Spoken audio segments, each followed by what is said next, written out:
اللهم صل وسلم وكرم وبارك على نبينا وشفيعنا ومولانا وقدوتنا وإمامنا محمد وعلى آله وصحبه ومن اتبعهم بإحسان إلى يوم الدين أما بعد. Tuhan hamba sekalian yang sangat dirahmati Allah, marilah bersyukurlah kepadanya Allah Subhanahu wa taala nikmatan apa yang Allah itu kenikmatan iman dan Islam yang patut kita syukuri. Puja-pujian yang milik Allah kepada Nabi kita, junjungan keluarga kita Muhammad Ibrahim. Salawat dan salam juga senantiasa kita haturkan kepada Rasulullah SAW beserta keluarganya, para sahabat, dan juga mudah-mudahan kita termasuk umatnya yang kelak akan mendapatkan syafaat dari beliau. Amin Allahumma amin. Alhamdulillah di pagi ini kita dipercaya kepada guru kita Ustaz Jambari dalam sebuah kajian Asmaul Husna yang kita berharap kepada Allah Subhanahu wa taala mohon pertolongannya dan juga hidayahnya agar ilmu yang kita dapatkan dengan kajian-kajian yang bersama para guru kita di tanpa ini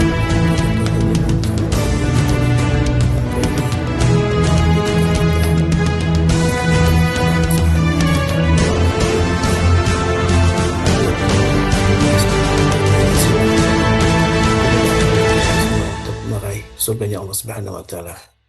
Di pagi ini tema yang sudah di-share oleh admin tentang An-Nur ya, menjadi tema yang sangat penting untuk kita pahami karena Allah Subhanahu wa taala adalah cahaya dan cahaya yang disebutkan semua Al-Quran. Mudah-mudahan kita dalam kajian di pagi ini bersama guru kita Saudara Jambari, semoga Allah Subhanahu wa taala membentuk cahayanya berupa iman dan Islam yang terus Allah tanamkan dalam jiwa kita, dan mudah-mudahan dengan tema ini selalu menjadikan kita bersama cahaya. Wabil khusus kita doakan para guru kita yang senantiasa sabar menemani kita, membersamai kita untuk mengkaji ilmu Allah, dan wabil khusus untuk guru kita Saudara Jambari, Allah limpahkan kesehatan, keberkahan, dan juga untuk istiqomah dalam dakwahnya. Doa untuk kita semua, jamaah yang hamba Allah, doanya selalu kita panjatkan untuk sama-sama kita semua. Agar Allah juga senantiasa beri kita kesehatan dan keberkahan dalam segala setiap urusan dimanapun dan juga semua yang musibahnya semoga dijauhkan kita dari semua kesulitan dan bencana, beri jalan keluar terbaik. Amin Allahumma amin.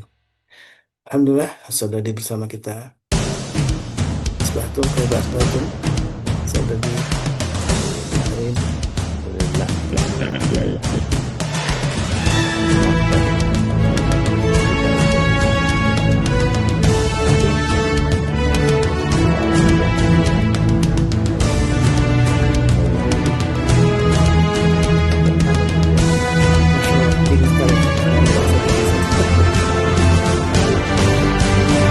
nggak berasa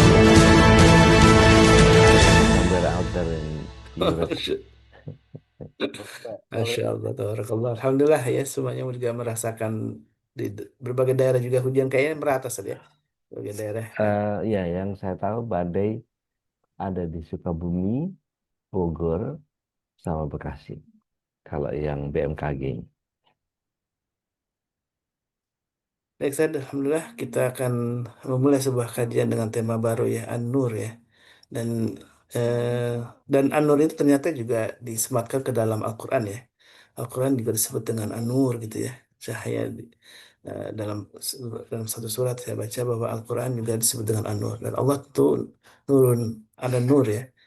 Cahaya di atas cahaya yang insya Allah akan kita bahas bersama guru kita. Nanti siapkan diri kita untuk sama-sama menyimak kajian bersama guru kita Sahabat Al-Jabir. Fadhal masykur. Syukran jazakumullahu khair. Masya fi kulli hayatikum ya Ustaz. Amin amin Allah. Bismillah. Salatu wassalamu ala Rasulillah. Wassalamualaikum warahmatullahi ta'ala wabarakatuh.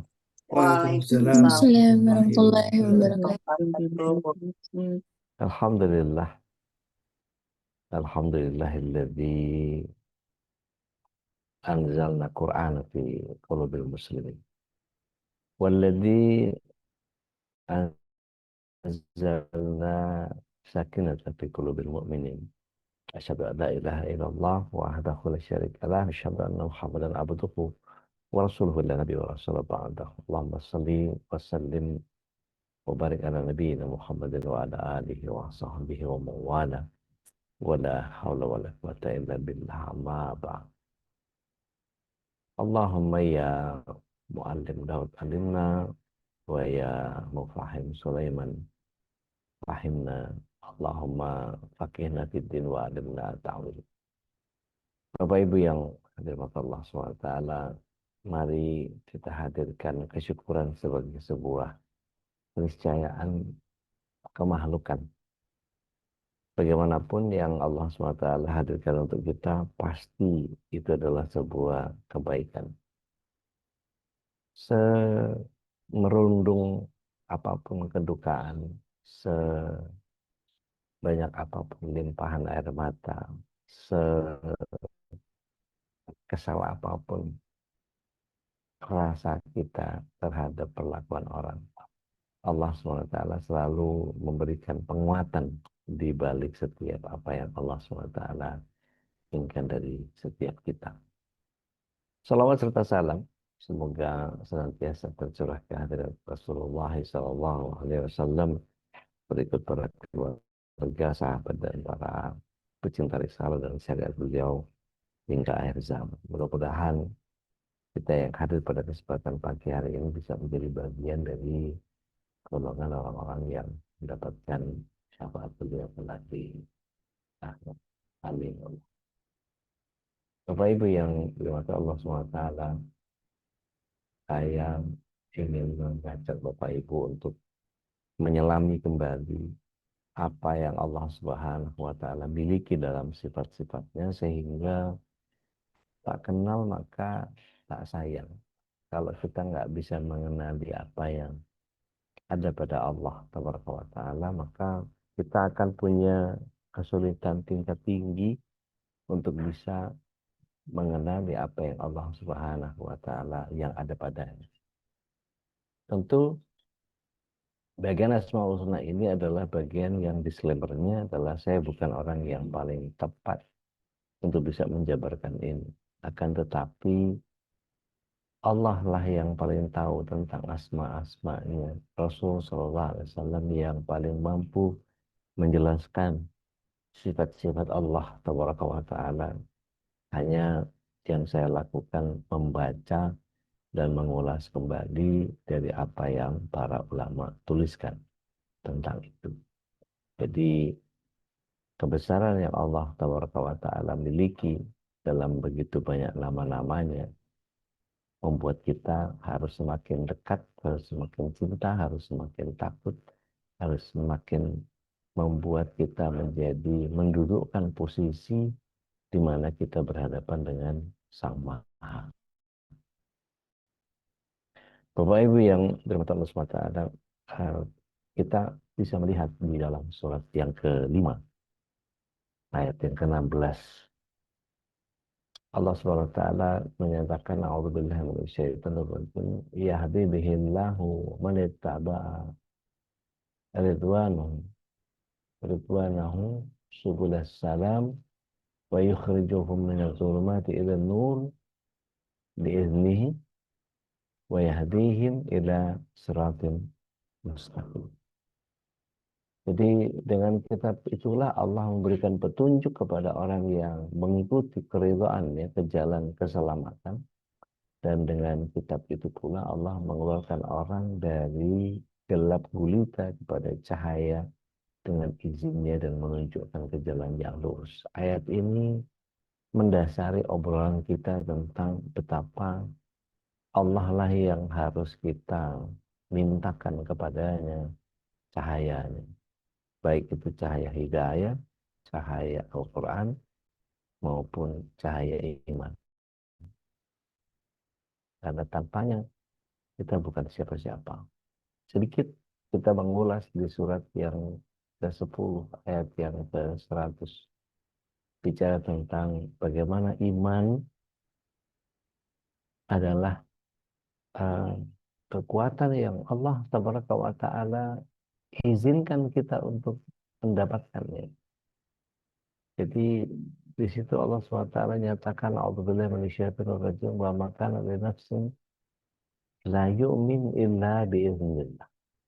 Tidaklah seseorang, tidaklah seorang pun bisa beriman kecuali atas izin Allah. Dan saya ketika membaca ayat itu merasakan kengerian yang lumayan. Maksudnya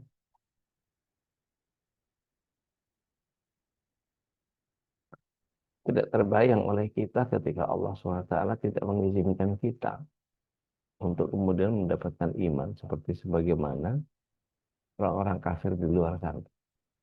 Betapa beruntungnya kita, Allah SWT berikan iman setipis apapun, seburuk apapun aktualita yang kita munculkan, seberantakan apapun keimanan yang kita tampakkan ke hadirat Allah Taala. Mungkin di mata orang kita baik, mungkin di mata orang kita adalah orang yang soleh, di mata orang kita adalah orang yang bertakwa, orang yang tampaknya punya keyakinan yang kuat kepada Allah Taala. Tapi kitalah yang paling tahu betapa seringnya kita hancur dalam hati kita berhadapan dengan kenyataan-kenyataan hidup yang kadang-kadang membuat kita lelah. Kenyataan hidup yang kadang sering membuat kita menjadi tidak punya arti di hadapan Allah Taala. Dan bahkan dengan kesadaran penuh, kita adalah orang yang bahkan tidak mampu, mereka bahkan tidak mampu mengukur, menakar apa yang kita miliki di hadapan Allah Taala.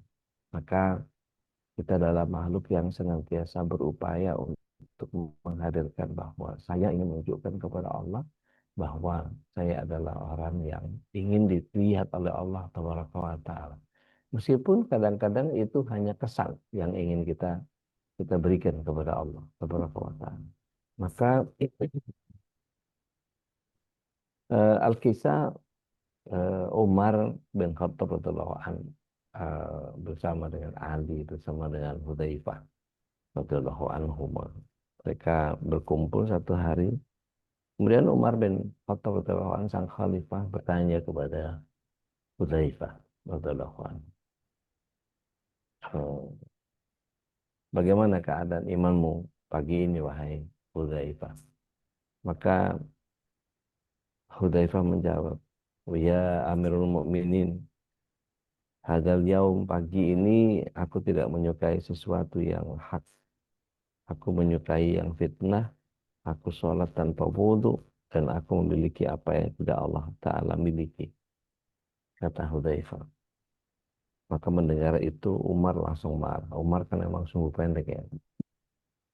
Maka Ali menimpali pertanyaan itu. Apa yang membuatmu marah, wahai Amirul Mukminin? Jika engkau menanyakan hal itu kepadaku, tentu aku akan menjawab hal yang sama. Benar apa yang dikatakan Hudzaifah terkait kabar imannya pagi itu. Kata Ali meyakinkan beliau. Radhiyallahu anhu. Adapun kecintaannya pada fitnah adalah pada anak-anak dan hartanya sebagaimana firman Allah di surah At-Taghabun ayat yang ke-15. Inna auladukum ya, wa amwalukum fitnah. Jadi sesungguhnya hartamu dan anak-anakmu hanyalah fitnah. Adapun kebenciannya pada yang hak adalah kematian. Kematian sesungguhnya adalah yang hak, tapi sesuatu yang pasti dibenci. Dan sholat tanpa wudhu adalah kondisi aku bersalawat kepada Allah, jadi tidak memerlukan wudhu. Dan aku memiliki apa yang Allah tidak miliki. Aku memiliki istri dan anak, Allah juga tidak memiliki keduanya. Bapak Ibu yang dirahmati Allah SWT, betapa indahnya apabila orang-orang yang soleh, yang dididik langsung oleh Rasulullah SAW dalam kehidupannya. Mereka orang yang perbincangannya selalu senantiasa dalam kebaikan. Pembicaraan demi pembicaraan mereka adalah doa, saling mengingatkan, saling berwasiat dalam menetapi kebenaran dan kesabaran. Dan bahkan di dalam diam dan candanya pun dipenuhi dengan hikmah. Dan apabila kita memperhatikan apa yang diperbincangkan oleh ketiga sahabat tersebut, kita bisa melihat betapa Umar dengan ketegasan diri sebagai penebar kepedulian bagi kebijaksanaan. Adapun Hudzaifah dengan ketajaman firasatnya menampakkan diri sebagai penyalur pemahaman. Mengapa begitu? Karena ketiganya adalah sosok yang hatinya selalu Allah berikan sinar di dalam hatinya. Cahaya ilahi ini tidak ada yang keluar dari lisan dan yang tampak dari perbuatan selain cahaya kebenaran.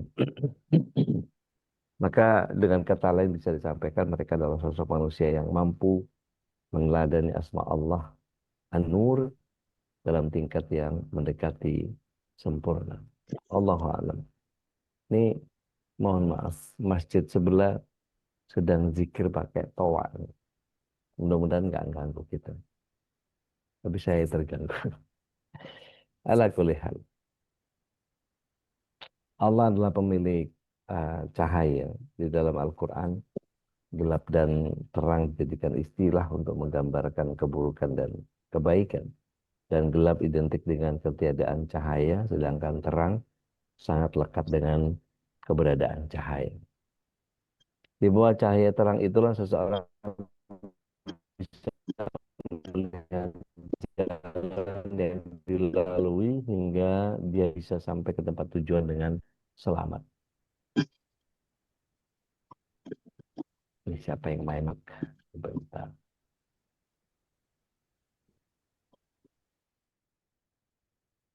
Baik. Maka ketika seseorang melihat jalan yang dilaluinya sampai dia bisa sampai ke tempat tujuan dengan selamat, maka sebaliknya dalam ketiadaan cahaya seseorang akan tersesat, terantuk dan terjatuh serta diliputi rasa was-was dan ketakutan karena tidak bisa melihat jalan yang ditempuhnya. Begitulah perjalanan manusia, hidupnya akan terasa lebih mudah, lebih indah dan lebih menyegarkan ketika seseorang berjalan di jalur yang benar dalam naungan cahaya yang terang benderang. Dan hal ini tidak akan terjadi apabila seseorang berjalan di jalur yang salah dengan tanpa adanya cahaya. Bapak Ibu yang dimaksud SWT, cahaya adalah lambang kebaikan, sedangkan kegelapan diibaratkan dengan kesesatan atau keburukan.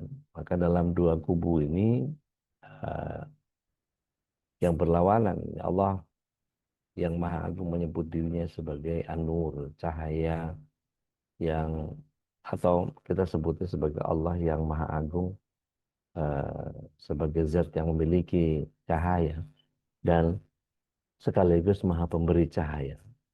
Ini bukan berarti Allah tidak menguasai kegelapan, karena Allah Rabbul Falak.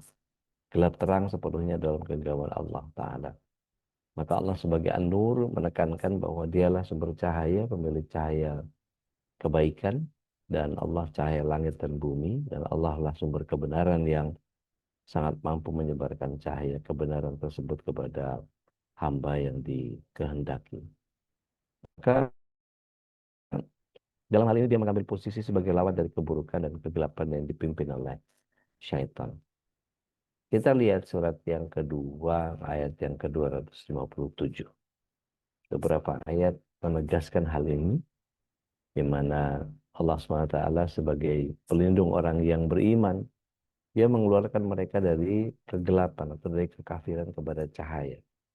Dan keimanan yang dimiliki oleh orang-orang beriman adalah cahaya yang dimaksud. Dan orang-orang yang kafir, pelindungnya adalah setan yang mengeluarkan mereka justru kebalikannya. Dari cahaya menuju kepada kegelapan, kekafiran. Dan mereka ini adalah penghuni neraka dan mereka kekal di dalamnya. Dan Bapak Ibu yang dirahmati Allah SWT, dalam surah An-Nur di ayat yang ke-35, Allah Ta'ala juga memperkenalkan bahwa Allah lah sebagai pemilik cahaya di atas cahaya. Seperti tadi Ustaz Khalid sampaikan, Nur al-Nur. Ya.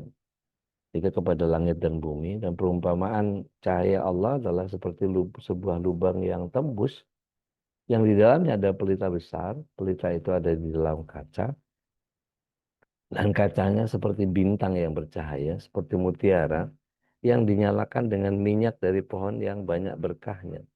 yaitu pohon zaitun yang tumbuh tidak di sebelah timur dan juga tidak di sebelah barat. Nah, ini bagian yang kita butuh pemahaman yang eh, benar-benar komprehensif ya. Di sini disebut bahwa yang minyaknya saja hampir menerangi. Jadi eh, minyaknya saja sudah terang gitu, walaupun tidak disentuh api. Nah, cahaya di atas cahaya, Allah membimbing kepada cahayanya siapa saja yang dikehendaki, dan Allah memperbuat perumpamaan bagi manusia, dan Allah mengetahui segala sesuatu. Dari sekian banyak Al-Quran yang menyebutkan kata An-Nur, para ulama menyebutkan sekian makna yang merujuk kepada An-Nur itu sendiri. Yang pertama disebut sebagai agama Islam, ya, Nurul Islam. Yang kedua adalah Nurul Iman. Yang ketiga adalah Nurul Huda. Yang keempat adalah Rasul Shallallahu Alaihi Wasallam. Kemudian yang kelima adalah Nurul Syams, ya, cahaya di siang hari, cahaya matahari. Kemudian Nurul Qamar, ya, cahayanya bulan. Kemudian cahaya yang mengiringi kaum beriman ketika dia menyeberangi titian atau sirat. Nah, penjelasan tentang halal dan haram ada dalam uh, Taurat, Injil, ya, Al-Quran. Dan itu kalau di Taurat ada 9 kali, di Injil 11 kali, dan di Al-Quran uh, di Taurat 9, di Injil 10, di Al-Quran 11. Kalau saya nggak dulu, ada makna keadilan. Artinya makna dari kata An-Nur itu semuanya merujuk kepada kebaikan. Bagaimana cara kita mendekati Allah An-Nur? Ketika seseorang menginginkan cahaya yang terang, dia harus mendekat kepada sumber cahaya itu. Sebab begitulah cahaya. Dia akan menerangi apapun yang ada di sekitarnya. Semakin dekat dengan sumber cahaya, maka makin terang dia. Dan akan banyak pula cahaya yang diserap dan dipantulkan kembali olehnya. Nah, ilmu adalah cahaya. Ini banyak yang belum masuk, tapi nyangkut nih ya. Oke. Tolong para admin dibantu ya. Syukur. Jadi dikatakan di sini siapapun yang mendapatkan cahaya ilmu, dia harus mendekat dan terus mendekat kepada sumber ilmunya. Ketenangan hidup adalah cahaya, dan siapapun yang ingin mendapatkannya, dia harus mendapatkan dari sumber ketenangan beserta sarana-sarana yang disiapkan untuk meraih ketenangan itu. Karena Allah Azza wa Jalla adalah sumber cahaya, maka segala macam cahaya kebaikan akan kita dapatkan apabila kita mendekat kepadanya. Maka semakin dekat, semakin intens seseorang bersamanya, akan semakin terang jiwanya, semakin terjaga ucapan dan tingkah lakunya, serta semakin tinggi pula derajatnya. Itulah mengapa kemudian Allah mensyariatkan aneka amal kebajikan bagi orang-orang yang beriman. Tidak cukup hanya dengan beriman, tapi harus muncul dengan amal soleh. Tidak hanya beramal soleh, tapi harus menyampaikan kebenaran. Tidak harus menyampaikan kebenaran itu ansih, tetapi harus diiring dengan kesabaran. Dan tidak berhenti di kesabaran, harus juga ikhlas. Jadi berlevel, berlapis, sehingga orang betul-betul mendapatkan apa yang Allah SWT inginkan. Nah, tujuannya adalah agar keberadaan diliputi cahaya sehingga dia lebih tertuntun sikapnya dan selamat dalam perjalanan hidupnya. Maka secara gamblang, kalau kita bisa bicara mana yang kita dahulukan, kehendaknya Allah atau keinginan kita, maka kehendak Allah lah yang paling harus diutamakan. Maka ketika seorang hamba mendekat kepadanya dengan kesungguhan, maka Allah pun akan menganugerahkan cahayanya kepada hamba-hamba tersebut dengan izinnya. Nah, ini Mbak Endah belum masuk juga nih. Tolong para adminnya dibantu ya. Kemudian eh,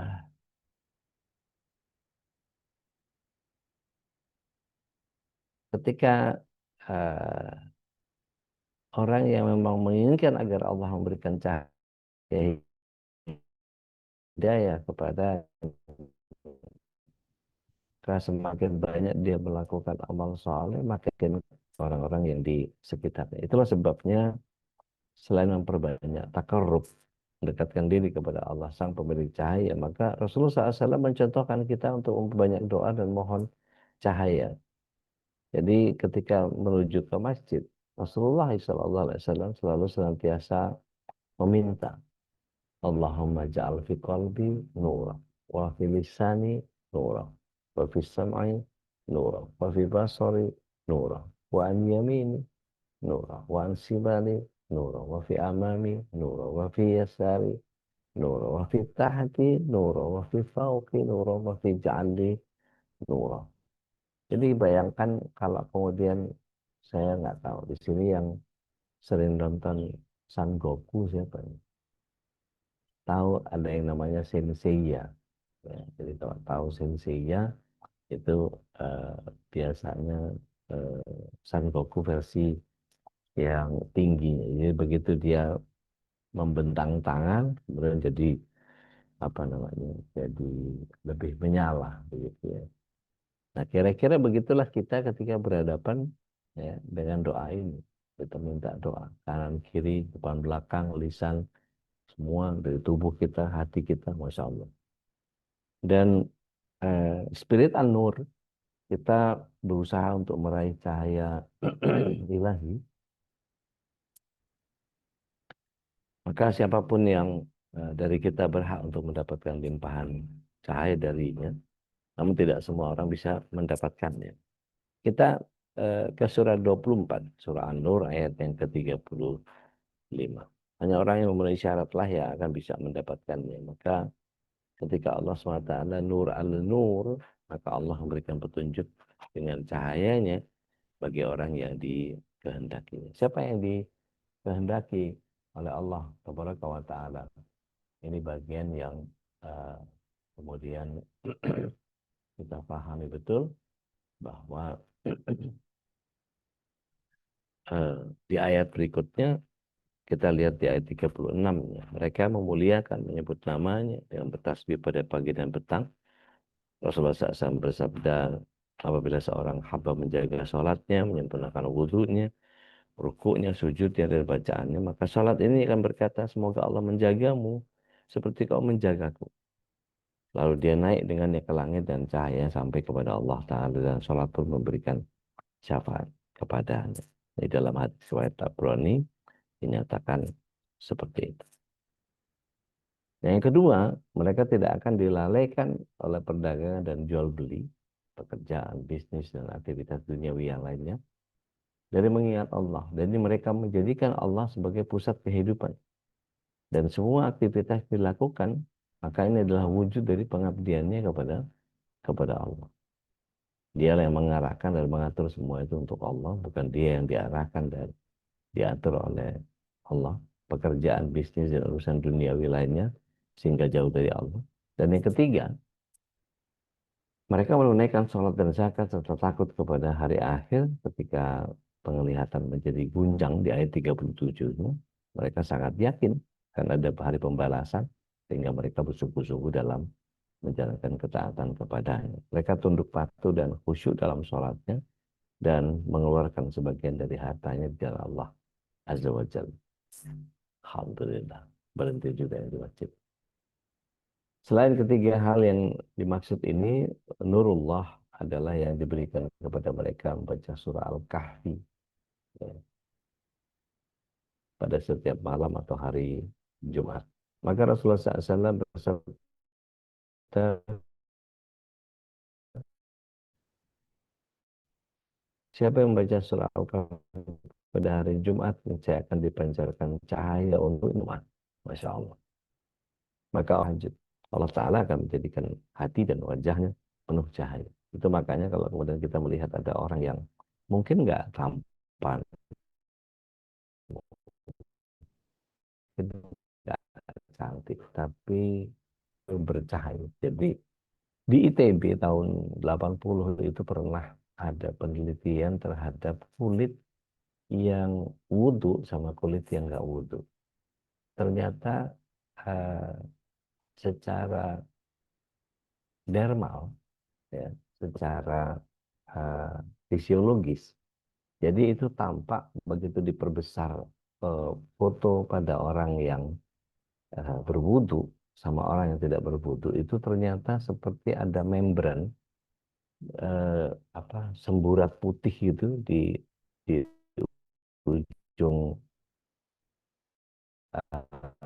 kulit, ada semburat putih yang kemudian eh, kalau diperbesar itu makin tebal intensitas semburat putihnya itu di permukaan kulitnya. Dan itu tidak terjadi pada orang yang tidak berwudu. Masya Allah.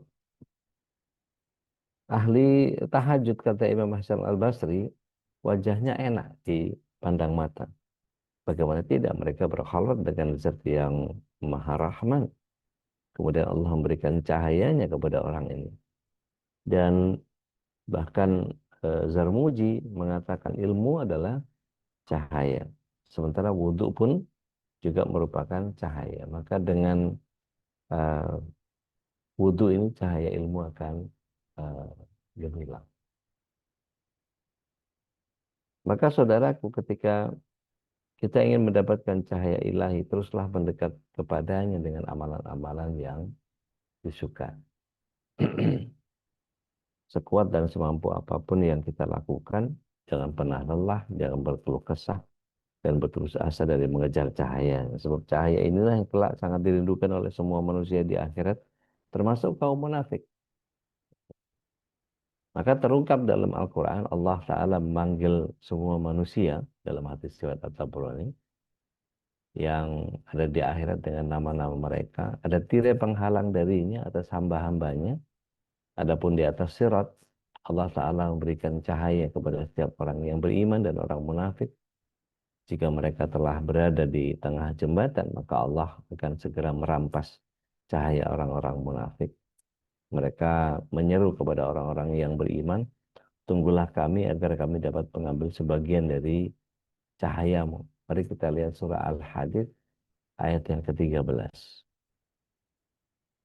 Dan orang-orang yang beriman di surah At-Tahrim ayat yang ke-8 menyatakan bahwa ya Rob kami sempurnakanlah bagi kami cahaya kami, dan ketika itulah setiap orang tidak akan ingat kepada orang lain, dia akan sibuk dengan dirinya sendiri.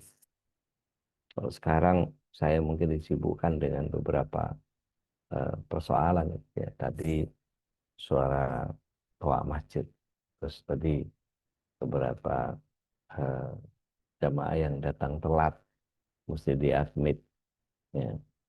Dan ada ibu-ibu yang beberapa nggak pakai jilbab dan buka video aja nongol-nongol padahal kelihatan di sini.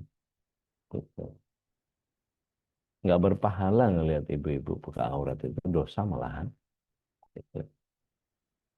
Kalau cantik kan agak susah buang mukanya ya.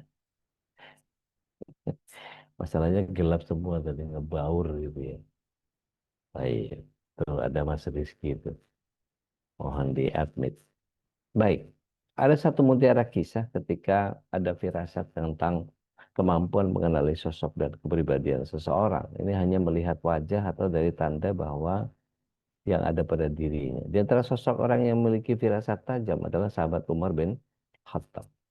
Dan ada yang kita sebut sebagai Muhammad Idris Asy-Syafi'i atau Imam Syafi'i.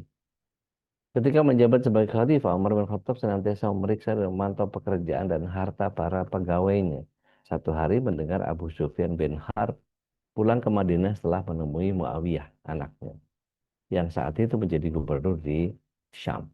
Maka terbetik dalam hati Umar bahwa Muawiyah telah memberikan sejumlah hartanya kepada ayahnya. Maka Umar pun memanggilnya. Ya Abu Sufyan, ceritakan kepadaku bahwa engkau diberi sesuatu oleh anakmu, tanya Umar.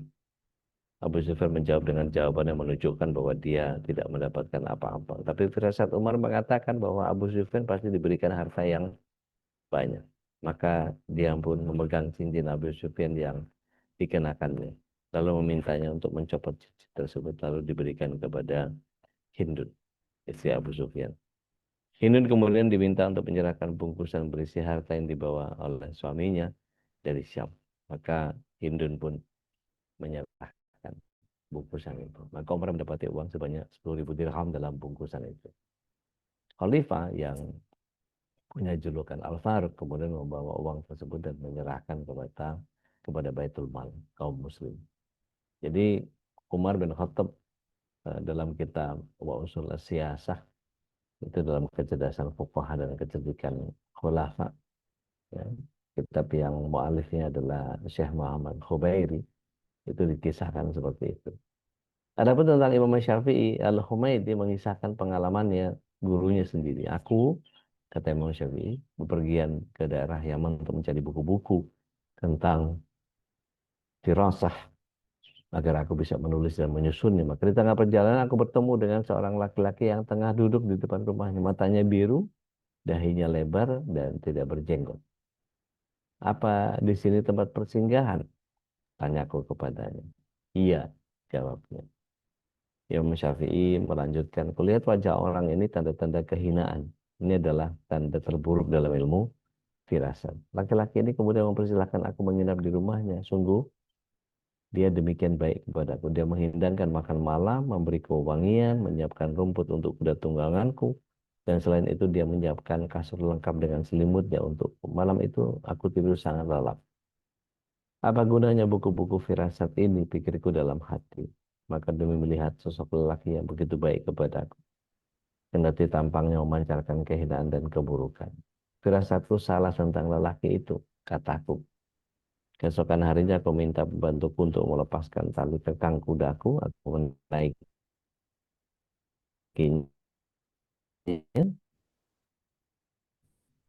dan bersiap untuk berangkat ke Mekah dan melewati daerah di Tawal.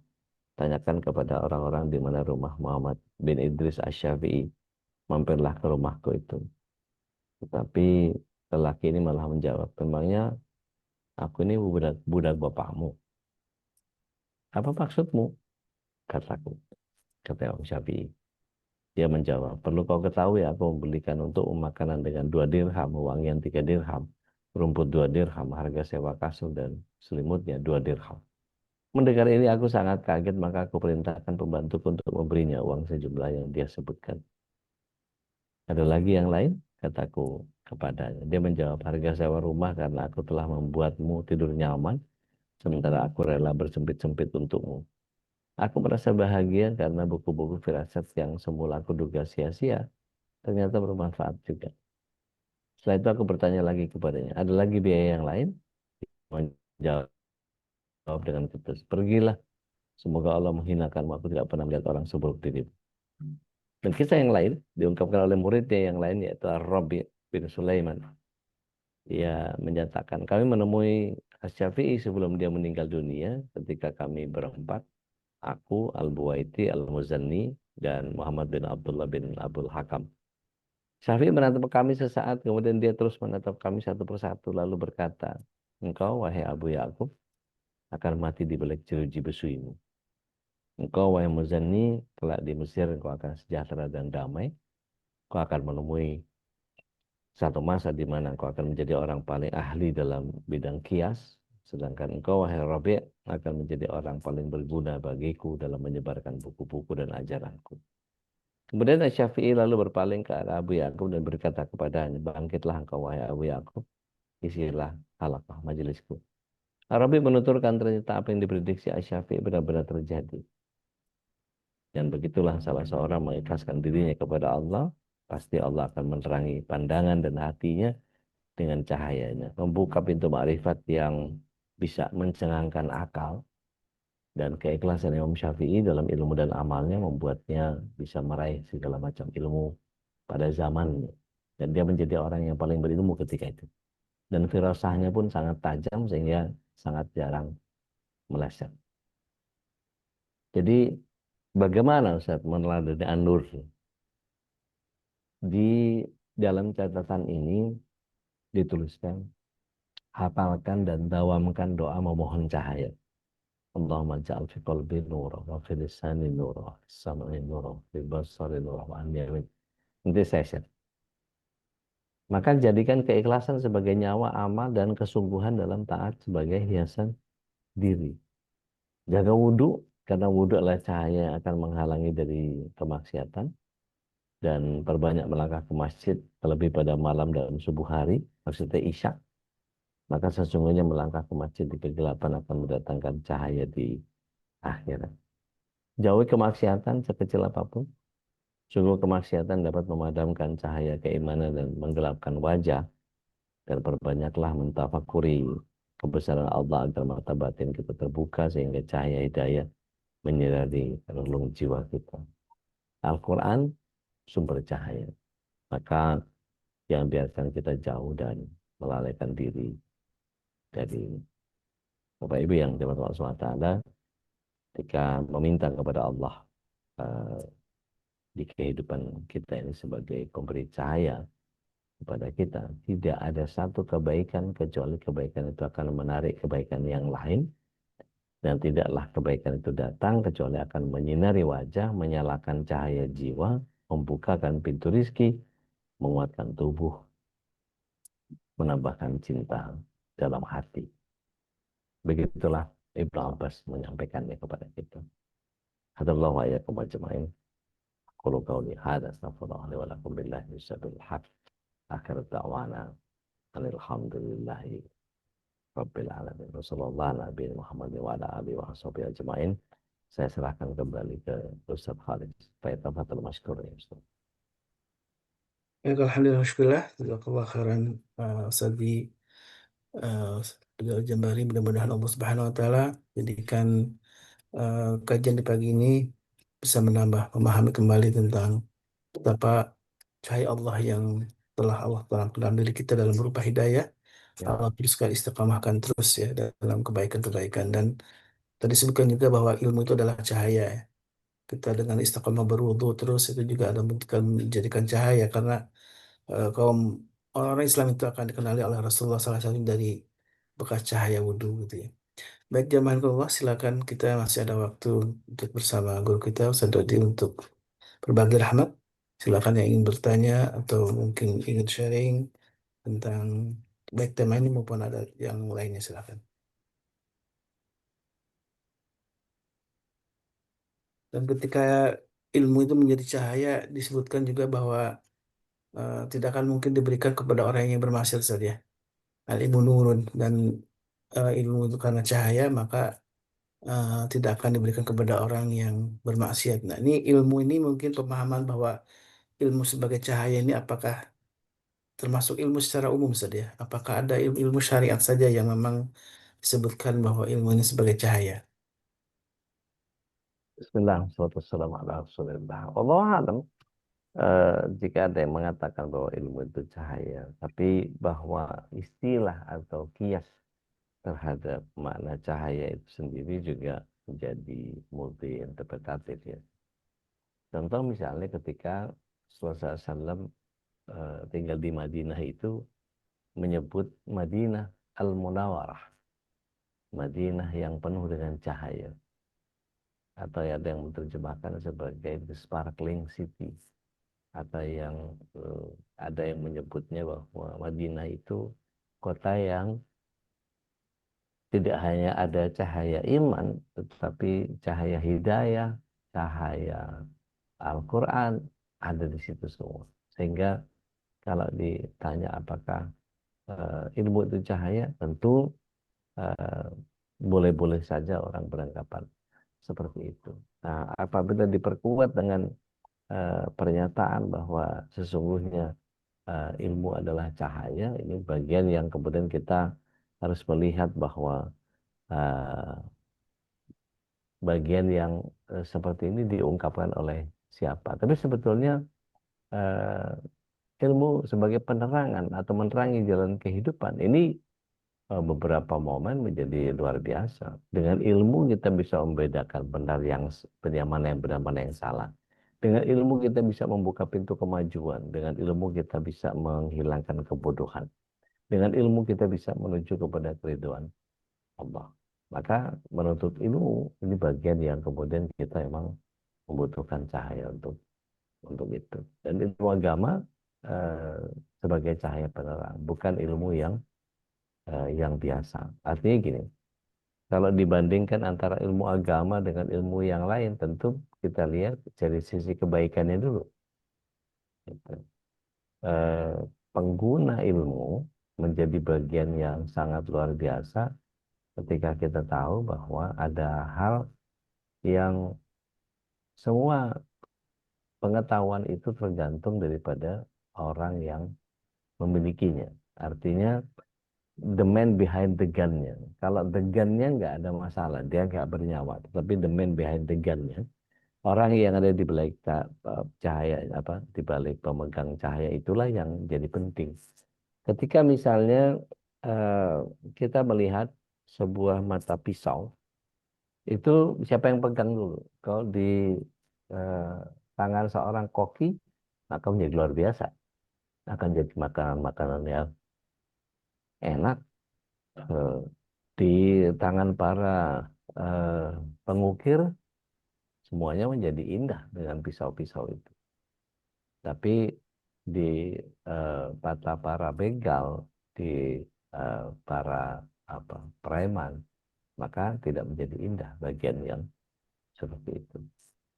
Wallahu a'lam. Tapi kalau kita lihat ada ilmu dunia dengan ilmu agama, itu pasti akar akar ilmunya ada di agama, tetapi biasanya bedahannya ada di ilmu dunia. Contoh roket. Ya. Roket itu kalau kita pelajari surah Ar-Rahman, ya, eh, tidak akan bisa di berapa itu di 30 Ar-Rahman 30 berapa itu yang tidak akan bisa menembus ke langit kecuali dengan kekuatan.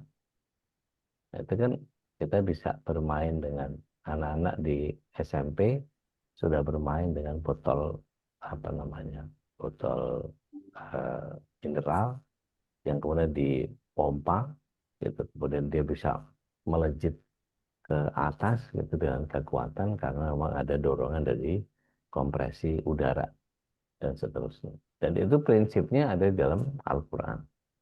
Begitu juga banyak sekali kalau kita mau turunkan beberapa ilmu agama dari apa yang para ilmuwan temukan. Wallahu a'lam. So, Silakan jemaah, masih ada waktu kita untuk berbagi rahmat ya. Bunda Nadia, silakan. Assalamualaikum warahmatullahi wabarakatuh. Waalaikumsalam warahmatullahi wabarakatuh. Udah tadi kan udah sebutkan doa memohon cahaya ya. Ya, Nah, doa memohon cahaya ini apakah sudah mewakili ketika kita memohon petunjuk atas segala kebenaran, kebaikan atau hidayah gitu. Masih Uni. baik. Syukur jidan. Betul sekali. Bahwa ketika kita minta cahaya, apakah ini sudah sama dengan meminta petunjuk? Betul. Karena cahaya di situ adalah cahaya yang sifatnya lebih mujmal, lebih integral, lebih holistik, lebih keseluruhan.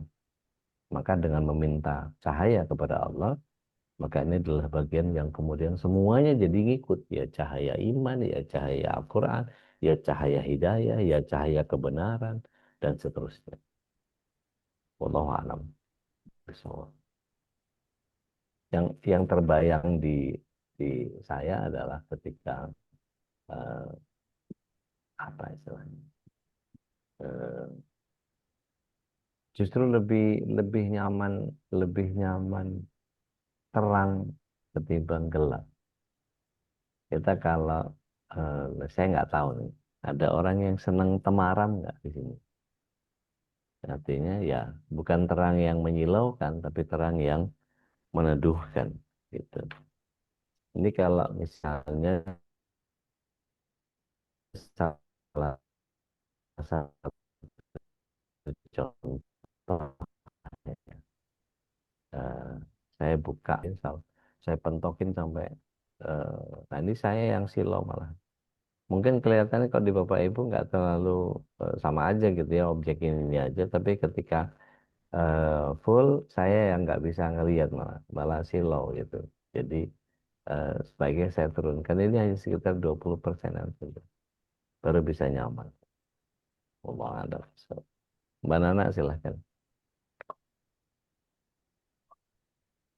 Assalamualaikum warahmatullahi wabarakatuh, Ustaz Luna, Waalaikumsalam Hafizullah warahmatullahi Ta'ala. wabarakatuh. Izin Ude bertanya tentang kaitannya surat An-Nur yang tadi 37 dengan 38. Berarti kalau dikaitkan dengan izin tarjim untuk ayat 38-nya yang A'udzubillahi minasyaitonirrajim.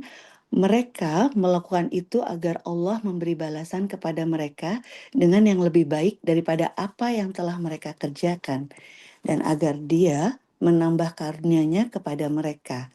Dan Allah memberi rezeki kepada siapa saja yang Dia hendaki tanpa batas. Berarti kalau dengan ayat 37-nya itu berarti kita boleh ya Ude untuk ketika kita melakukan sholat tadi mengingat Allah dengan sholat, menunaikan zakat agar mendapatkan sesuatu, dikaitkan dengan ayat 38-nya.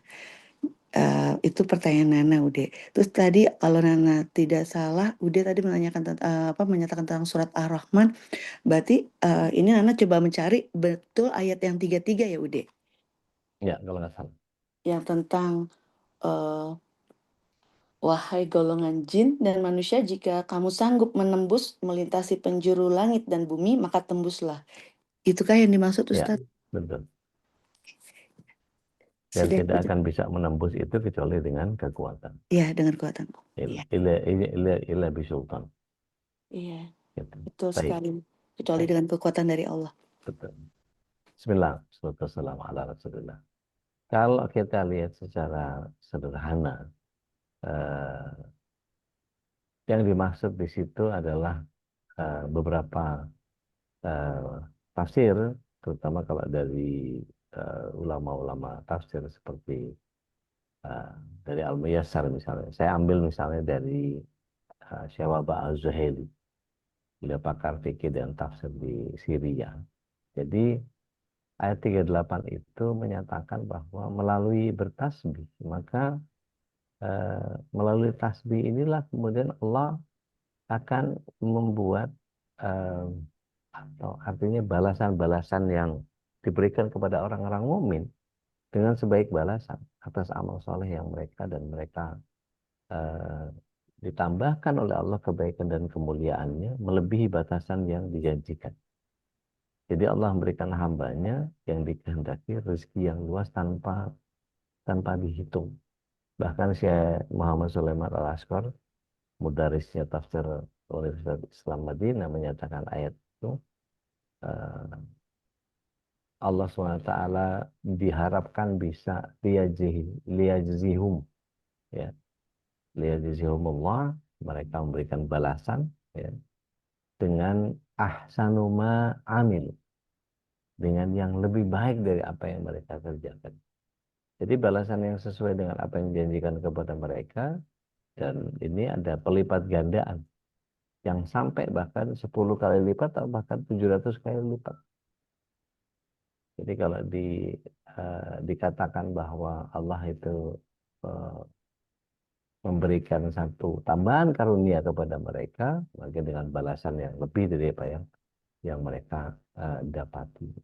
Kan di situ disebut A'udzubillahi minasyaitonir rajim, liyajziyahumullah ahsana ma amilu wa yazidahum min fadli, gitu. Maka disebut di bagian akhirnya wallahu yarzuqu ma yasha bi ghairi hisab, tanpa ngitung lagi. Allah kalau udah ngasih itu ya nggak dihitung semua. Wallahu alam. Jadi boleh kita meminta, itu boleh, tetapi nggak diminta pun Allah pasti kasih. Wallahu alam. Jazakumullah khair wa barakallahu fikum Ustaz. Barakallah. Baik, masih ada waktu, silakan jamaah. Tafadhal atau tafadhali. Ustaz mau tanya, Monggo, Tehina. Bismillahirrahmanirrahim. Nyambung tadi perkataan Ustaz, Allah akan kasih, walaupun kita nggak minta juga Allah tetap kasih. Jadi bedanya apa Ustaz? Kan Allah tetap kasih ya. Bedanya apa kalau dengan kita meminta? Apakah pemberiannya itu yang tadinya besok jadi sekarang atau gimana Ustaz? Bedanya kita meminta. Padahal sebenarnya Allah tetap kasih gitu Ustaz. Syukran. Baik. Bismillah. Wassalamualaikum warahmatullahi wabarakatuh. Jadi ketika kita meminta kepada Allah SWT, Allah berikan sekadar yang 3. Diberikan jika Allah menghendaki, Tapi kata Umar bin Khattab radhiyallahu anhu, kalau disegerakan jangan terlalu bahagia. Kata Umar bin Khattab radhiyallahu anhu, jangan terlalu cepat bahagia ketika Allah menyegerakan permintaan kita dalam doa-doa untuk dunia. Karena sangat boleh jadi itu istidraj. Nah, ini kan kita mesti hati-hati. Agak ngeri-ngeri itu kalau minta ya kalau disegerakan sama Allah. Ah, artinya gini, ini another level of permintaan ya. Artinya gini, ketika kita meminta kepada Allah terus kemudian disegerakan, itu justru jadi was-was buat kita. Kok cepet banget gitu. Sesoleh apakah saya kalau sampai bisa Allah segerakan, atau jangan Allah sedang memberikan satu tingkatan ujian di atas yang saya mampu gitu. Jangan sampai saya lengah nih. Maka hati-hati yang harus muncul dari kita, bukan berbahagia, bukan yes, tapi astagfirullahaladzim, kok malah dikasih sama Allah gitu. Jadi harus was-was malah. Yang kedua, ketika Allah menunda, kalau kita minta Allah tunda, maka penundaan ini tergantung Allah, karena Allah yang lebih tahu kebutuhan kita daripada keinginan kita. Nah, yang ketiga ini agak repot mendeskripsikannya. Kenapa? Karena Allah SWT akan mengganti apa yang jauh lebih baik dari apa yang kita mintakan. Contoh, ini ilustrasi ya, punten. Kita minta sama Allah, ya Allah, kalau ada 10 juta bisa ganti pagar sama wallpaper nih. Gitu ya. Terus tiba-tiba Allah SWT melihat kita bersedekah subuh. Maka barang siapa bersedekah subuh akan dimuliakan oleh Allah SWT. Tidak hanya itu, tapi sedekah subuh itu menyuburkan sedekah itu sendiri. Yang kedua, barang siapa mengerjakan sesuatu yang Rasul SAW kerjakan, maka akan datang cintanya Allah. Dan akan mendapatkan ampunan Allah, mendapatkan keridhaan Allah, mendapatkan janji surganya Allah, dan mendapatkan kemenangan yang besar. Banyak banget yang kita dapat tuh dari apa yang hanya gara-gara sedekah doang. Tiba-tiba Allah SWT memberikan cintanya kepada kita dengan mengatakan kepada malaikat. Malaikat Jibril pertama kali diberitakan, aku mencintai Ina, yang istrinya Edwan itu, yang di Kelapa Gading. Maka malaikat Jibril akan menyampaikan kepada para penghuni langit dan bumi, yakni para malaikat, Allah mencintai Ina, istrinya Kang Edwan. Allah mencintai Ina, istrinya Kang Edwan. Terus gitu, terus gitu. Sampailah kemudian ke bumi, dan kemudian Allah SWT merencanakan pencabutan terhadap kecelakaan yang terjadi sama Ina. Maka apa yang terjadi? Skenario berubah. Malaikat kalap itu. Malaikat panik. Wih, berubah. Nggak jadi cilaka. Diberesin semua, diatur ulang dengan sangat cepat dan seterusnya. Kan istilahnya gini, kalau ada orang kempes ban, ada ribuan orang lewat situ. Ada ratusan motor lewat situ. Ada puluhan mobil lewat situ. Kok dia yang kena? Sehingga ketika itu Allah SWT memberikan 10 juta tidak dalam bentuk pagar dan wallpaper. Tapi Allah SWT menjaga keselamatan kita. Nilainya 10 juta. Kalau kita bawa nabrak orang dari kecelakaan yang kita lakukan, gitu ya, yang terjadi sama kita, maka husnuzon kita kepada Allah itu tidak terjadi pada kita, maka kita langsung bersyukur kepada Allah bahwa hari ini kita nggak ada apa-apa. It feels like nothing happened gitu, kayak nggak dapat apa-apa. Ya, gue nggak dapat 10 juta. Tapi justru dengan tidak dapat 10 juta itu Allah sedang menyelamatkan kita senilai 10 juta. Ngerti maksud saya nggak, Teh? Ya Ustadz. Gitu. Jadi kadang-kadang kita nggak tahu nih apa rencana Allah terhadap kita, dan kita husnuzonnya sama Allah SWT. Karena kita nggak minta pun, kalau kita mengerjakan amal soleh yang banyak, pahalanya udah template.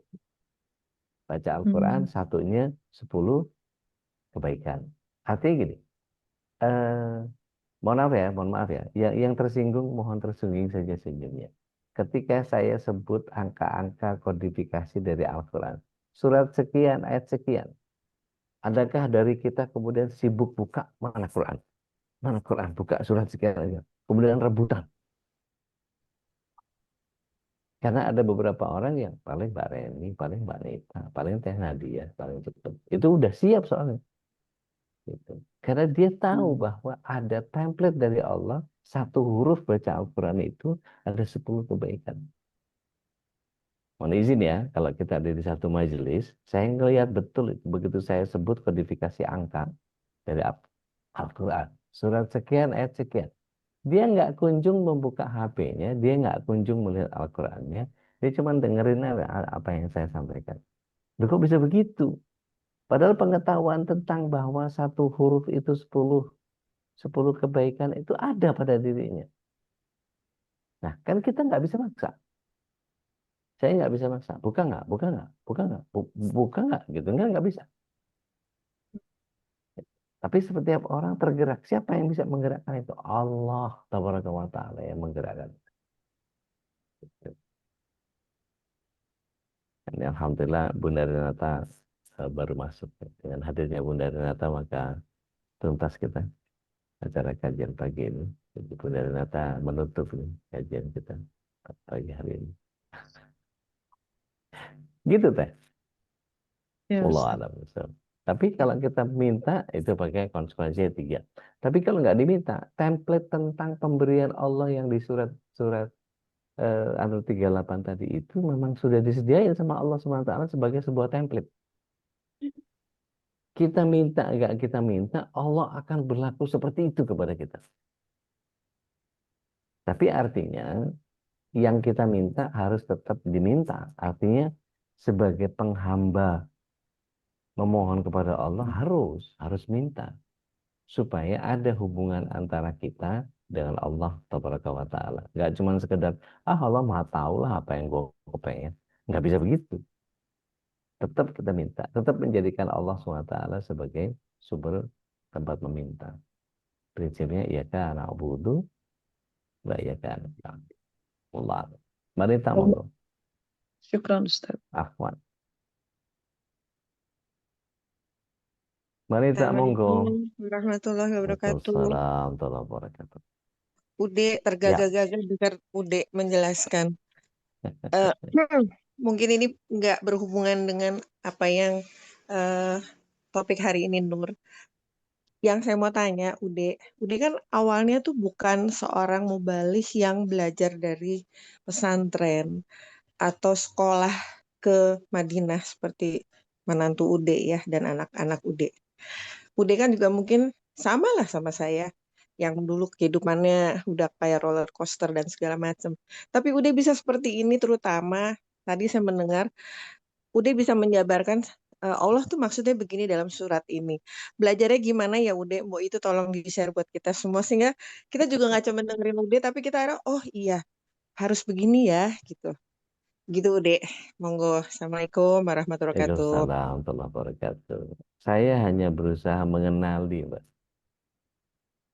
Saya kalau disebut surat sekian ayat sekian, kalau saya belum tahu ya nggak ada blank di saya. Kalau Mbak Nita nanya alamat saya di mana, udah nggak tahu. Padahal Mbak Nita pernah kasih ke saya. Karena apa? Saya jarang main ke tempat Mbak Nita. Ya.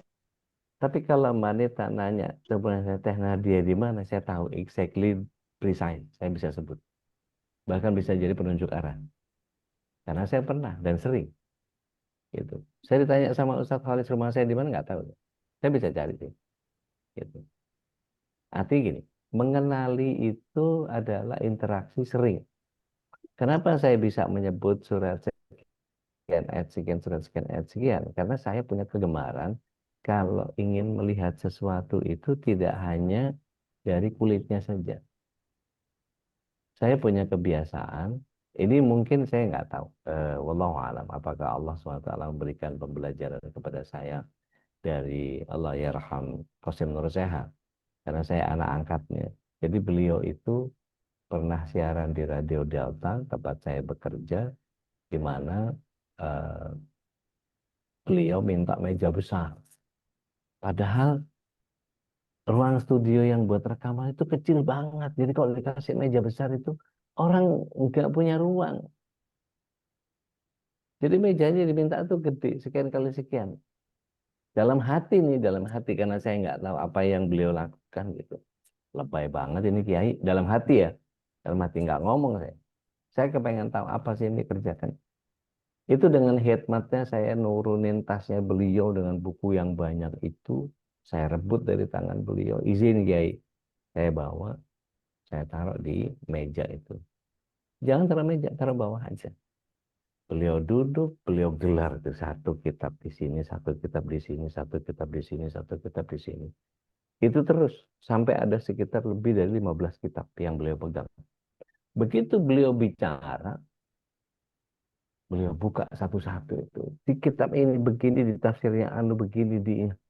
Saya bilang, wow, Masya Allah. Pantesan kalau ngomong enak banget karena bacaannya banyak di sekitar beliau. Beliau kalau menjelaskan itu karena dadu ini itu apa segala macam. Orang punya referensi itu enak ya ternyata ya gitu. Nah, saya melihat itu kemudian menjadi wah, luar biasa. Di balik segala kekurangan yang ada pada beliau gitu ya. Tapi saya berusaha untuk mencoba mengenali dari awal-awal itu tahun 2000-an kalau nggak salah.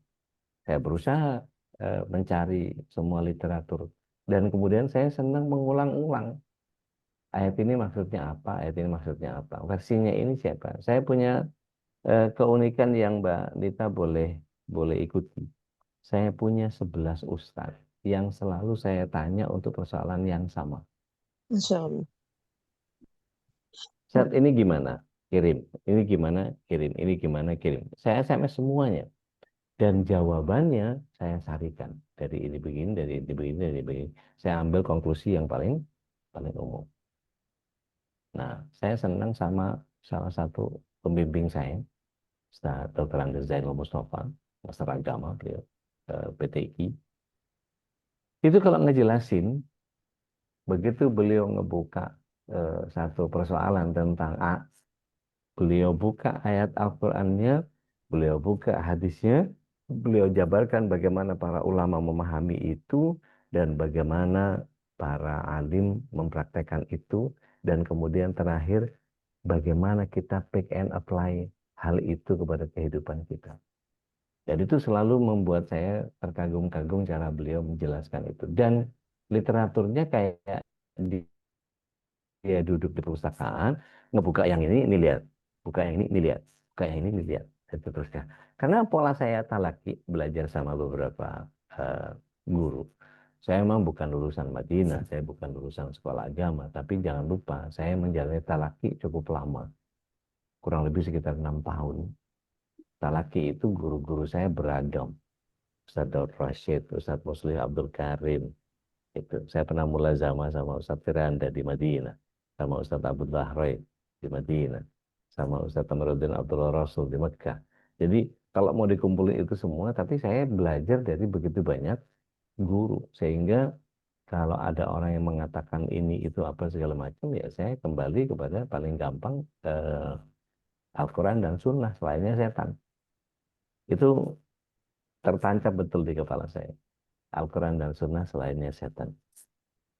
Nah, kalau Mbak Anita kepengen belajar mengolah itu, ya monggo.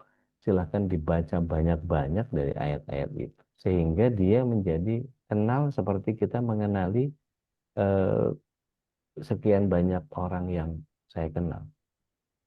Contoh misalnya, kalau sama Bu Darenata saya blank. Kalau Bu Elvina Hasan saya kenal betul sama beliau karena beliau sering ikut sanlat. Bu Dwi Sundari nggak usah ditanya, apal betul karena saya sering bercanda sama beliau. Gitu. Bu Nirwana saya hormati beliau karena orang sepuh. Bu Darmi udah kayak temen tuh sama saya. Gitu. Tedian tahu betul saya kayak apa. Gitu. Dan apa namanya kalau disebutin satu-satu, Mbak Reni udah tahu banget. Gitu. Sampai keluarganya saya apal, sampai saya jadi seolah-olah udah kayak udah kayak keluarga saya di keluarganya beliau gitu. Dan semua punya takdimat yang luar biasa gitu. Bu Herni Kediri saya kenal betul. Ya. Mas Elo jangan ditanya gitu. Orang yang paling bisa mengendalikan saya gitu. Kalau Mbak Yuprin ini saya hormat beliau karena beliau pembelajar. Teh Nadia udah kayak adik sendiri gitu. Bu Vivi Dahlan orang yang saya kagumi, jemaah saya padahal gitu. Mbak Dewi Rati Gitu. Uni Fauzana meskipun belum pernah ketemu, tapi kami cukup akrab. Kalau Teh Hina udah hafal banget. Ya. Mas Dedi Bintara saya tahu betul karena sering interaksi. Uni Yanti. Umur Reza nih yang membersamai saya terus dari tahun 2010 kalau saya nggak salah. Itu terus diperhatikan dan saya ingat betul dia ini siapa dan seterusnya. Gitu. Saya tahunya kalau Mbak Neta ya Dr. Kevin, gitu, nggak ada yang lain. Kalau Dr. Vicky saya kenal, Dr. Niza itu sama-sama keluarga dokter yang sakinah mawaddah warahmah luar biasa. Saking sibuknya kadang-kadang punya obstacle-obstacle yang luar biasa. Mbak Meli saya pernah interaksi sama beliau. Teh Yola sering ketemu. Mbak Rini tahu saya orangnya kayak apa. Gitu. Nah, dan seterusnya. Mau izin kalau nggak saya sebut semua. Budia di Bandung. Mbak Nana udah hafal dari SMP. Gitu. Mbak Popi. Aku mau ngaji MKI siapa nih? Nggak tahu, nggak jelas. Ini saya belum pernah kenal. Mbak Yuni, orang Salatiga. Yang suaminya Mas Solis. Yang anak-anaknya saya kenal semua. Gitu. Tania dan seterusnya. Gitu. Nih, banyak nih kalau mau diperhatikan. Artinya saya mengenal. Gitu ya. Saya mengenal. Gitu. Dan Bu Rima saya nggak tahu. Mbak Reni pedagang emas, Bu Ila, Bu Tania saya nggak tahu. Jadi kalau saya nggak tahu ya nggak tahu gitu. Tapi begitu tahu saya langsung refer kepada pasti Allah kasih lah ya kita kepada ingatan-ingatan itu. Artinya gini, kalau saya minta Mbak Nita nyebutin Al-Fatihah yang ketiga tahu dong, gitu. Karena kita sering interaksi sama dia. Gitu. Jadi bagaimana caranya? Ya udah dibaca ulang-ulang, diinteraksi ulang-ulang, dan saya punya kebiasaan untuk ngeratak. Ngeratak itu buka tafsirnya ini, buka tafsir ini, buka tafsir ini, buka tafsir ini gitu. Jadi seperti layarham apa namanya? Pak Kosinul Sehat. Gitu. Allah alam. So, Ya Allah, Ude, ya Allah. Ya, pembelajaran buat saya. Berarti kita mesti baca Quran dengan artinya, terus juga buka tafsir ya, Ude, pelan-pelan ya. ya, Saya, ya. baik, barakallah. Baik, Assalamualaikum. barakallahu. Masya Allah. Dan belajar secara talaki atau mulazamah itu memang lebih bekas ya, Apa? sudah ya. Kalau Nah, belajar secara talaki atau mulazamah itu memang saya juga pernah dapat nasihat dari Ustaz Budi Asyari. Itu memang berbeda sekali ya mulazamah atau talaki itu langsung karena tidak hanya kita mengenal sosok guru itu secara formil, tapi memang secara batin gitu ya. di tempatnya Ustadz Bapak Kiai Haji, Profesor Kiai Haji Syukron Ma'mun, Habibullah Ta'ala. Itu saya sampai tidur di ruang tamunya. Tuh. Masya Allah. Di tempatnya Ustadz Yusuf Mansur itu aneh tidur di majelisnya. Jadi ya beliau tidur pula gitu, saya di majelis. Ya cuman ya tidur begitu aja udah. Ya adanya masjid ya masjid, adanya karpet karpet gitu. Dan kadang-kadang mereka, ya, enggak usah, enggak. Sini aja udah. Jadi biar cepet tahajudnya, biar cepet ambil wudhunya. Kalau mau kamar mandi juga nggak ganggu orang apa segala Iya. macam. Ya senyaman-nyamannya aja. Mas Wahid monggo. Assalamualaikum Ude. Waalaikumsalam Ustaz Solis. warahmatullahi wabarakatuh. Waalaikumsalam. Ya, Masih 10 menit lagi, biasanya sampai jam 7 kan. Waduh. Monggo. Pernah ngalamin gini dah nggak deh? Sorry ya, nggak pakai video nih, maaf. Monggo, silakan. Nah, jadi pernah mengalami gini nggak? Jadi masalah sholat ini Ude ya. Ya. Basic lah sholat ya. Sholat itu kan tiang agama, kita juga hari-hari kan nunggu hanya, sebetulnya hidup kita kan menunggu waktu sholat ya. Dari sholat ke sholat gitu ya. Jadi perbaiki sholatmu maka Allah perbaiki hidupmu gitu. Nah saya nggak tahu nih, saya udah terlalu memperbaiki sholat atau malah sholat saya kurang gitu. Karena kan antara frekuensi kuantitas sama kualitas ya udah ya. Nah ini kalau saya pernah nih, atau mungkin juga saya sekarang ini lagi ngalamin gitu lagi, saya nggak tahu Ude sharing lah. Kalau saya yang ngegasin sholat gitu ya. Dari mulai dari jam 3 tahajud, sholat hajat, kemudian sholat tobat gitu ya, pakai witirnya lagi, terus sampai kemudian subuh sholat wajib, syuruk. Wah, pokoknya di inilah sehari itu mungkin karena mungkin waktunya kosong gitu ya. Ya. Duhanya sampai 2 jam 9, 2 jam 10, 2 jam 11, sampai terakhir sampai hari-hari itu. Bahkan jadi mungkin sehari itu pakai sunat-sunat lagi ya, rawatib. Jadi udah berapa kali nggak tahu lah. Mungkin jedanya secara kuantitas tuh banyak lah gitu ya. Nah, tapi kan nggak cukup dengan kuantitas, harus kualitas gitu ya. Ya. Kualitas juga coba diperbaiki gitu ya. Dimaknai, diartikan, diresapi gitu ya, sampai sholatnya juga mungkin nggak buru-buru gitu ya, tumaninah gitu. Nah, cuman kalau ngerasain itu, Dek, apalagi kalau mungkin itu hari-harinya pas lagi kosong tuh 3 hari berturut-turut atau seminggu tuh kayak gitu terus, itu kayaknya kok malah hilang ya udah ya. Cahaya tadi itu loh, si nurnya itu kok, yang tadinya kan kalau sholatnya jarang kan, sholat tuh jangan dipakai sebagai suatu penggugur kewajiban atau aktivitas fisik aja gitu ya. Tapi Ya. ketika sholat ini kemudian frekuensinya banyak juga dan sudah kualitasnya diperbaiki, itu kok jadi akhirnya kayak kualitas fisik lagi gitu. Aduh, ini kemana ya? Si rasa-rasa itu apakah perlu, Dek, kayak healing gitu ya? Kalau misalnya kalau suami istri gitu ya, bulan madu kedua gitu ya, ada masa atau saya harus menjeda sholat ini gitu. Aduh, nggak usah lah, nggak usah sering-sering banget ternyata sholat itu kalau pengen dapet rasa itunya itu benar-benar harus begitu itu, Dek ya. Dikurangin lah, jangan Baik. banyak-banyak banget Baik. itu ya. Maaf tuh, Dek, Baik, sharing baik. aja saya kalau Baik, baik. mengalami itu apa pernah gitu. Baik. Bismillah. Jazakallah khair. Wakadzalik, Makasih. barakallahu fiik, barakallahu Waalaikumsalam. fiik. Masya Allah, Masya Allah. Bismillah, salatu wassalamu ala Rasulullah. Jadi tabiat daripada otak kiri kita itu, Mas. Tabiat dari otak kiri kita itu memang pembosan. Jadi ketika kita, kalau dilihat dari sifat otak kiri itu, begitu masuk sesuatu yang masuk ke otak kiri tapi tanpa sensasi, maka dia menjadi menolak, ngereject. Tapi kalau otak kanan itu ada imajinya.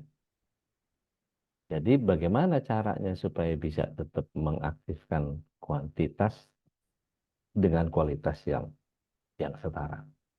Gini, sebentar ya Uni, Ona, sebentar. Pernah nggak jenengan lihat ada orang yang kalau zikir bahkan sudah sampai level bukan lafaz lagi, tapi hati? Salah sih, salah sih. Tapi saya melihat itu sebagai sebuah kewajaran yang sifatnya manusiawi. Pernah nggak ngelihat ada orang yang begitu, Assalamualaikum warahmatullahi, Assalamualaikum warahmatullahi. Astagfirullah, astagfirullah, astagfirullah.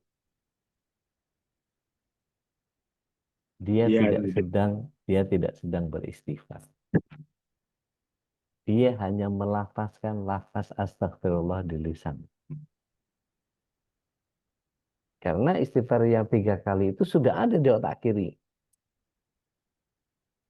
Ya kan harus 3 kali. Habis itu apa? Baca 33, tasbih 33, tahmid 33, takbir. Maka kenikmatannya akan hilang ketika otak kanannya tidak mensinkronisasi, gitu ya. Apa yang dia maksud dengan tasbihnya, tahmidnya, takbirnya. Maka bunyinya menjadi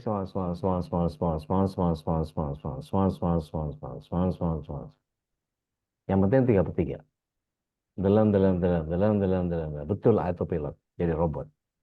Lakbar. Enggak ada kenikmatan. Makanya saya pernah tulis di thread saya, sholat itu untuk dinikmati, bukan untuk dikerjakan. Kalau Rasulullah Sallallahu Alaihi Wasallam adalah orang yang hobinya sholat, bentar-bentar sholat, bentar-bentar sholat, bentar-bentar sholat. Harus sama kayak kita. Cuman kalau kita sholatnya sebentar-sebentar. Kan beda dikit tuh ya. Antara sebentar-sebentar sholat sama sama sholatnya sebentar-sebentar gitu. Eh, kita kadang-kadang gini, Mas. Menggampangkan sesuatu yang ketika gini. Kalau misalnya saya tanya jenengan, kira-kira di sholat yang mana sholat jenengan pasti diterima sama Allah? Kalau ada rentetan sholat itu ya, ada rentetan sholat. Kira-kira sholat di hari yang keberapa yang Allah pasti terima? Nggak tahu deh. Nah, ada orang yang berusaha, jangan-jangan yang ini, jangan-jangan yang ini, jangan-jangan yang ini. Saya tak perbaiki yang ini, supaya ini memperbaiki yang sebelumnya. Ya kalau iya, kalau enggak. Nah, rasa itu harus muncul terus di otak kanan. Allah lagi ngeliat nih. Malaikat lagi catat. Nggak mungkin saya sholat sekualitas yang tadi. Allahu Akbar. Beda terus. Jadi bukan masalah ngejar target berapanya, tetapi seindah apa kualitas perjumpaan kita. Kalau ada hadis lemah bilang begini, Ali bin Abi Thalib ngomong begini, as-salatu mi'rajul mu'min, sholat itu mi'rajnya orang yang beriman. Maka beliau ketika berwudu itu air matanya lebih deras daripada air cucuran yang jadi jenggotnya, itu lebih deras daripada air wudunya. Duh, kok bisa gitu? Sahabatnya nanya, ya Ali, ngapain? Kok nangis sampai sebegitunya? Sebentar lagi aku akan ketemu sama Allah. Aku akan berhadapan sama Allah. As-salatu mi'rajul mu'min. Kebayang nggak sama kita fragmen betapa Allah Subhanahu wa taala bertatapan langsung sama Rasul sallallahu alaihi wasallam dalam kejadian Isra Mi'raj itu. Jaraknya Rasulullah SAW waktu ketika ada di Baitul Ma'mur dan Allah SWT di Ars, jaraknya sekian jarak dekat itu. Dan Rasulullah SAW tidak melepaskan sujudnya dari rasa ta'zimnya kepada beliau. At-tahiyyatul mubarakatus sholawatut thayyibatu lillah. Yang langsung dijawab sama Allah SWT. Assalamualaikum ya Nabi warahmatullahi wabarakatuh. Asyhadu an la ilaha illallah, kata Rasul. Disamber. Asyhadu anna Muhammad Rasul. Itu fragmen itu ada di tahiyat kita. Nah, orang kalau cuma sekedar tahiyat saja, ya udah yang bunyi dari lisannya cuma tahiyat, udah selesai. Tapi secara kualitatif otak kanannya mohon izin nyangkut nggak itu? Nun sewu. Buka surat yang kedua ayat yang ke-45, tapi sebetulnya jawabannya ada di 46 ya. Monggo. Undiana sebentar ya.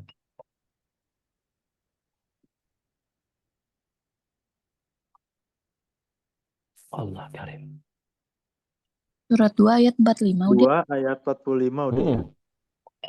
Sama 46-nya. Monggo Mas Wahid. Pak Wahid. Cek. Bentar udah. Cek. 45.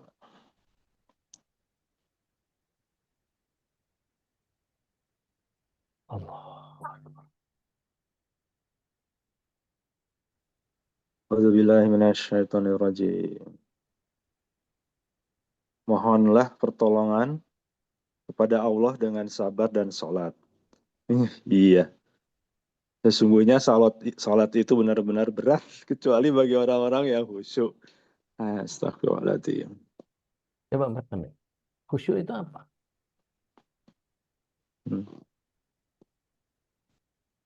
Menghadirkan 46 ya, yaitu orang-orang yang meyakini bahwa mereka akan menemui Tuhannya. Allah lagi ngadep dia, Allah lagi ngeliatin dia sholat. Dan hanya kepadanya mereka kembali. Allah, astagfirullah. Jadi kalau sholat itu sebagai sebuah pertanggungjawaban, ini sholat ini ya Allah, terimalah ya Allah. Ini sholat saya yang paling keren. Lihat ya, lihat. Allah. Akbar. Nikmat Mas kayak gitu. Allah sedang menyaksikan saya, malaikat sedang mencatat, maka inilah persembahan sholat saya yang paling indah. Betul. Aku persembahkan kepadamu ya Allah. mati kita dalam keadaan sholat itu, maka itu pertanggungjawaban kita yang paling akhir kepada Allah SWT. Udah Masya Allah. selesai, assalamualaikum, assalamualaikum. Iya kalau itu. Kalau yang depan ini ternyata masih ada jatah rezeki kita untuk sholat, bagusin lagi.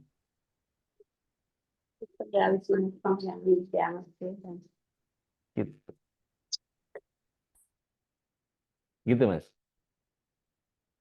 Jadi jangan cuma sekedar mengerjakan sholat, tapi menikmati sholat. Jenengan boleh tanya sama istri saya jarang sholat. Artinya sholat-sholat yang sunnah yang kayak orang apa semua enggak. Saya sewajarnya aja. Lagi mau sholat.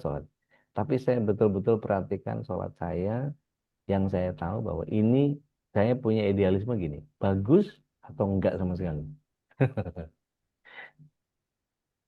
Salah sih, aslinya ya kalau mau bisa dibanyakin. Tapi saya lebih mentingin kuantitatif ketimbang kualitatif. Tapi nggak apa-apa. Kekhawatiran seperti itu bagus. Karena ada orang yang malah nggak khawatir sama sholatnya. Ngerasa apa, gue kayak udah deh. Kayak orang dalam gitu. Gitu Mas. Masya Allah. Walau. Barakallah. Makasih udah jazakallah Dengan khair. senang hati. Ya. Peluk jauh. Ya. Puniona. Tafadhal. Tafadhal. Halo, Assalamualaikum Ude. Ini Waalaikumsalam. Hai mohon maaf. Eloni. Iya, Alhamdulillah Ude. Apa Masya kabar Allah. Ude? Alhamdulillah. Semoga sehat ya. Ini agak melenceng sedikit dari pembahasan hari ini Ude, tapi saya mau Ya. nanya. Saya pernah mendengar kajian Ude waktu di rumah, orang yang mengerjakan sholat sunat 4 rakaat sebelum zuhur sama 2 rakaat sesudah zuhur itu dibikinkan Allah rumah di surga. Sejak mendengar ceramah Ude itu, saya membiasakan diri untuk tidak meninggalkan sholat yang seperti itu Ude. Ya. Tapi ada kalanya ketika kita sholat itu kan pas waktu kalau kita bisa on time itu kan kita pasti selalu usahain on time. Tapi Ya. ketika ada kalanya kita meeting atau kita di luar atau kita pasti kita molor waktunya Ude. Jadi pernah saya sholat itu 1:30. Tapi karena udah kebiasaannya udah jadi saya selalu sholat tuh 4 rakaat sebelum zuhur, 2 rakaat sesudah zuhur. Terus ada yang ngomong, "Lu kok sholat lama amat sih?" "Ya aku sholat sunat." "Lah lu sholatnya nggak on time gimana lu mau sholat sunat? Itu nggak bener itu," katanya gitu kan. "Kalau udah kayak gini lu harus dahulukan sholat wajibnya, ngapain sholat sunat lagi? Udah jelas sholatnya nggak on time," katanya. Itu saya juga nggak on time bukan karena saya ini udah bukan karena saya mengulu-ngulu, karena saya ingat banget waktu itu dia bilang orang-orang yang melambat-lambatkan sholat dihitung sholat tapi tidak sholat gitu kan. Saya takut yang gitu, tapi itu karena waktu itu ujian. Pas meeting udah tuh di jalannya macet, udah tuh bener-bener nggak kan kalau sholat wajib nggak boleh di atas kendaraan ya, makanya saya tuh, akhirnya memutuskan, ya udah nanti aja. Tapi karena udah kebiasaan tuh sejak itu agak ragu-ragu gitu loh udah, ini bener nggak sih saya yang kerjain gitu loh, kalau Baik. udah terlambat gimana gitu udah. Makasih udah. Baik. Baik. Bismillah. Assalamualaikum ala Rasulillah. Ini luar biasa nih pertanyaan Yona. Gini Yuni. Pertama, setiap segala sesuatu di dalam Islam, larangan dan perintah, itu pastikan ada dalilnya. Dia ngelarang dasarnya apa? Kalau dia bilang nggak terima, oke, tenang aja, nggak usah reaktif, nggak usah apa nongolin tanduk, ngeluarin taring, ngeluarin buntut, nggak usah kayak setan gitu ntar. Tenang, kasih dalilnya, gue baru denger lo. Kalau enggak ngomong sama ember. Gitu. Jadi begini, saya ambil contoh. Rasul Shallallahu Alaihi Wasallam pernah waktu menggali perang Uhud, menggali Khandaq di Madinah. Dan galian itu besar dan panjang, gitu ya, lebar dan panjang. Bahkan tidak bisa dilewati oleh lompatan kuda yang terbaik. Berarti, panjang banget itu dan lebar banget tuh, gitu ya. Itu idenya Salman Al-Farisi. Ala kulli hal. Saking lelahnya beliau menjelang subuh, jadi udah lewat dini hari. Beliau nyolek Bilal. Bilal, bangunin saya tak ngelurusin punggung sebentar aja, mau istirahat. Apa yang terjadi? Bilal cuman meluk lutut, tek, lelap, bet. Dan semua orang dalam keadaan super lelah. Apa yang terjadi? Bangun, matahari sudah tinggi, kira-kira jam 8:30. Bilang melek, kaget, bangunin Rasulullah SAW, terus kemudian bangunin yang lain. Apa yang dikerjakan sama Rasulullah SAW padahal udah telat kayak begitu? Langsung sholat subuh? Enggak. Beliau qobliyah subuh dulu. Jadi artinya kalau kita kemudian melihat kepada Rasulullah Shallallahu Alaihi Wasallam, apakah Rasulullah SAW kalau telat meninggalkan semua sholat sunnahnya dan kemudian mengerjakan yang wajib? Ternyata tidak. Terus yang tadi itu dasarnya apa tadi? Pemuda macam apa meninggalkan sholat sunnah tadi itu? Karena Gitu. katanya udah lewat itu, udah lewat jam Mana sholat. dalilnya? Mana dalilnya? Oh gitu ya udah. Loh, mana dalilnya? Kalau ada dalilnya silakan. Barang siapa yang sudah lewat dari waktunya, maka tidak boleh dia sholat sunnah. Ada? Nggak tahu sih, cuma Ya, saya nggak nggak ada. tahu. Itu Saya ngarang oh aja. iya. Dia julid. Oh, Karena dia nggak ngerjain begitu, ngapain sih? Oh, udah lewat juga. Ya, mana yang lebih wajib? Kan gitu jadinya. Lah Rasulullah oh, SAW mengerjakan. Lah siapa lu? oh gitu ya Gitu. udah. Jadi kadang-kadang orang menjadi punya alasan tertentu untuk tidak mengerjakan sesuatu, terus dia nganggap bahwa semua orang harus melakukan yang lain sama kayak dia. Kacau ini orang. Oh berarti itu boleh ya udah walaupun agak Boleh, lupa nggak ada atau boleh. masalah. Oh Nggak ya ada udah. masalah. Takutnya karena itu udah keluar. Kecuali Uni sedang bersafar. Rasulullah SAW kalau sedang bersafar ditinggal. Tahajud juga ditinggal Kenapa, kalau kita safar, nak? Ustaz. Ustadz. Kalau Jadi safar juga tahajud juga ditinggal sholatnya. ditinggal Apa? semuanya sama Rasulullah SAW. Tapi qobliyah Oh, subuh enggak. oh gitu. Rasulullah SAW kalau bersafar ditinggal semua sunnah-sunnah. Illa qobliyah subuh atau sholat fajar. Kalau misalkan kita udah kebiasaan sholat tahajud tuh kita tiba-tiba kita sholat tuh boleh nggak sih Udi? Enggak apa-apa. Oh nggak apa-apa juga. Enggak Oh apa-apa. begitu. Nih, ada bagian yang kita sebut nanti dengan afdhalul aulawiyat. Uni, coba tolong jawab pertanyaan saya dengan data yang Uni punya. Pada saat kita ke masjid buat laki-laki, sholat di rumah buat perempuan, mana yang lebih bagus buat perempuan? Sholat di tempat dia tidur atau sholat di masjid? Dulu saya itu kan ngejarnya pahala itu Ustad, Enggak, pahala jawab sholat aja, nggak berjamaah. usah panjang-panjang, Ya, jawab tapi aja. sekarang karena udah kasih tahu sebaik-baik tempat sholat itu bagi perempuan adalah di rumahnya sendiri. Saya sekarang sholat di rumah. Oke. Hadisnya Jadi sholat jelas Ramadan pun di rumah. nggak? Tarawih di rumah sekarang udah nggak di masjid Oke, lagi. hadisnya jelas nggak? Jelas. Hadisnya jelas nggak? Jelas. Sekarang bareng sama Uni, nanti Februari 2026 Uni bareng sama kita ikutan sanlat, umroh bareng di sana. Kira-kira pada saat di Madinah, Uni mau sholat di hotel apa mau ke masjid? Ya di masjid lah kan pahalanya lebih banyak udah. Halo, suaranya kedengeran nggak? Lah, kok jadi Karena nggak kan konsisten? kata Rasulullah sebaik-baik tempat sholat ada 3 masjid. Nabawi, Makkah, sama di itu Palestina kan Baitul Maqdis. Itu tadi yang saya bilang, benturkan dengan hadis yang tadi. Kalau kita lagi ada di rumah atau kita lagi ada di rumah atau di masjid, sholatnya dari di rumah perempuan. Giliran ke masjid, tuh kan jadi nggak konsisten kan? Maksudnya gini, bukan karena nggak konsisten. Justru kita dudukkan kondisinya seperti apa. Masa udah di depan Nabawi nggak mau sholat di Nabawi, konyol aja gitu. Di Masjidil Haram 100.000, di Masjid Nabawi 1.000. Masa kita mau sholat di hotel? Yang bener aja. Nah, hal-hal yang begitu kita mesti dudukkan persoalannya. Dalilnya ada nggak? Gitu nih. Jadi jangan kaku. Berfikih itu mesti punya hati yang luas, dada yang lapang. Masya Gitu Allah. nih. Sudah jelas. Udah Iya. jelas, makasih banyak udah. Baik, Mohon Insya Allah. tenang. Alhamdulillah. Barakallah. Ini kayaknya sebentar lagi MKI ngeluarin satu kaos, gambarnya hati besar, terus ada tulisan. Tulisannya Big Heart need a big space. Kalau saya oversize, nggak ada yang paham ya. Paham. Hati yang besar itu butuh tubuh yang besar. Gitu.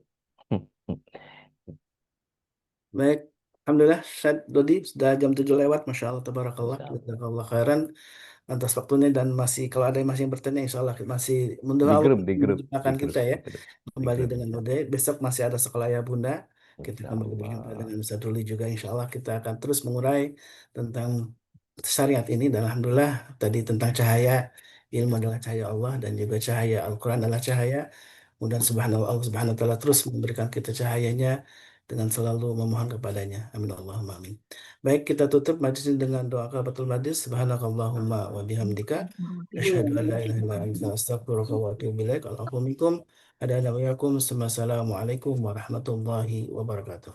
Waalaikumsalam warahmatullahi wabarakatuh. warahmatullahi wabarakatuh. Syukran. اللهم ارحمنا بالقرآن واجعله لنا إماما ونورا وهدى ورحمة. اللهم ذكرنا منه ما نسينا وعلمنا منه ما جهلنا وارزقنا تلاوته آناء الليل وأطراف النهار واجعله لنا حجة يا رب العالمين.